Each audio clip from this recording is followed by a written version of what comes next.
Here's a Comedy Centric moment. And I was doing a one-nighter with, God rest her soul, Adrienne Tolsch, who I know you know from stand-up, brilliant comedian. And I had my packet with me, and I said, what do you think? Because her husband was the head monologue writer for Letterman, Bill Sheff.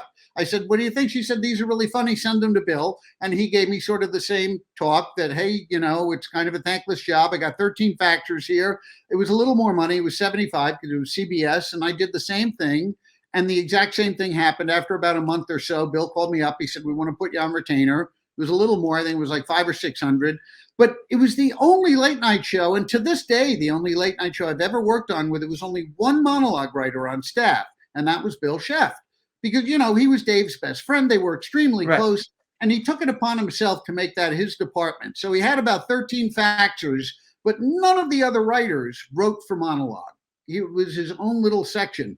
So when I knew there would be no room for me to get a job there, but I've never been one to plan my career. So one day out of the blue, Bill calls me after 6 months and he says, I'm leaving the show to write a book. Would you be interested in my job? And it was one of those like where you remember what you were wearing, where you were standing. Wow. Yeah. Yeah, exactly. No, I just worked the Chuckle Hunt in Indianapolis. I don't want to be head writer. Come on, I'm very busy. Yeah. Who cares about going to the Emmys every year, So he said, I just want you to know there's 4 other guys on retainer, but I think you have a good shot. Dave really likes your stuff. You're a comic. And so I had the interview. I have a couple of stories about the interview, but it went well. You want to hear them? Okay, so I'll tell you one quick story. Okay. So before I take the interview, Sheff was giving me some advice.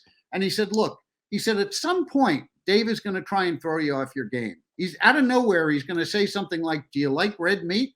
Just to see how you roll with the punches, So I said, okay, I'll make a mental note of that. And he never did that. All we talked about was comedy, really. And the very first thing he said to me when I walked in was, do you know Mitch Walters and Uncle Dirty? And of course, I knew both of them. Really yeah, well. Right, sure.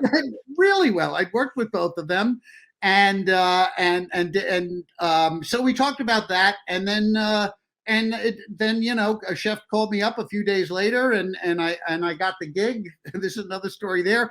But in any case, so I get the gig and I thought, well, that was really cool. He never tried to throw me off my game. And years later, Tom Green is like one of my closest friends in the world. I was a head writer on his show, and he's so different than the person I thought he was. After Letterman, he's probably the brightest, most creative person I've ever worked with in television. And I've worked with a lot of people.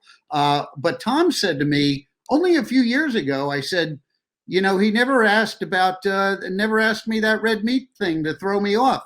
And Tom said something so perceptive. He said, that question about, Uncle Dirty and Mitch Walters. I said, yeah. He said, that was the red meat question. He said, you told me the other guys up for the job were not stand-ups. I said, yeah, that's true. And he said, that was the red meat question. And that landed you the gig. Because he wanted to know, he wanted someone that like Bill Sheff, who had been up there doing stand-up and knew what it was like to have their own ass on the line every night.